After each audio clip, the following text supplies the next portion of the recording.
How's it going, guys? Miles here with Android Police, and we finally got our first stable build of OxygenOS 9.0 for the OnePlus 6, so let's go over what's new and improved.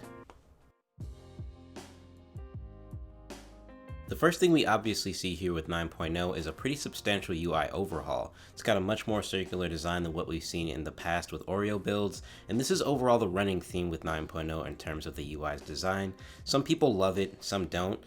Me personally, I don't have a preference. It looks fine to me. The only thing I'm mainly concerned with is how it performs, and I'm glad to see that so far there really hasn't been a dip in performance. The OnePlus 6 is already a stupidly fast phone, and while I don't really feel any noticeable jump in app opening speeds or loading times, I definitely don't feel any sort of slowdowns either, and this is something I can't say for the Pixel 2.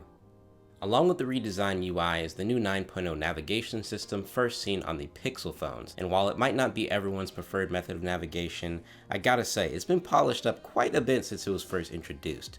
To me, it now feels a lot more natural and smooth, and this could be because I've been using this nav system for months, so this could just be me finally getting used to it after so long, but it's definitely been polished up since the first betas, especially that home button swipe feature.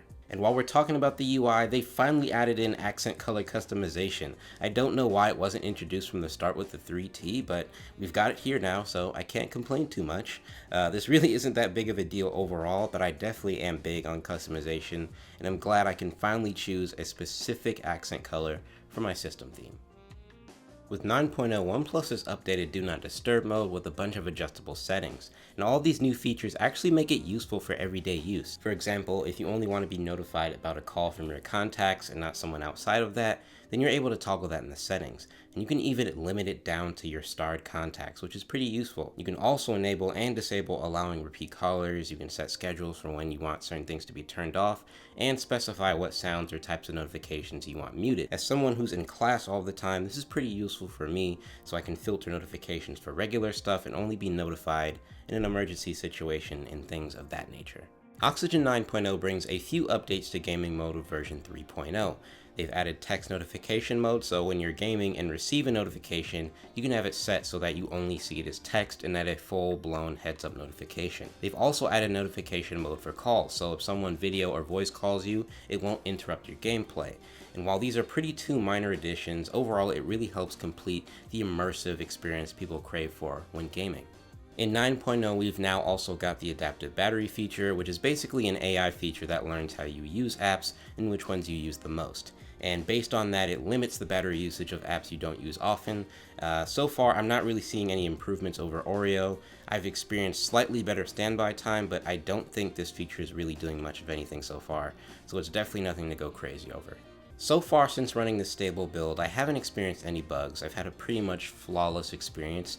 Battery life, like I mentioned earlier, hasn't been affected negatively in any way by the update, and performance is great as always with this phone. So if you're coming from the open betas, you shouldn't expect anything other than all of the bugs to have gone away, and a couple of new features. Overall, OnePlus has done a great job with this update, and this is the best Android Pie experience I've had on any device so far. They've just been building on top of everything we already know and love, so if you're hesitant about upgrading for whatever reason, I'd definitely give this the go-ahead.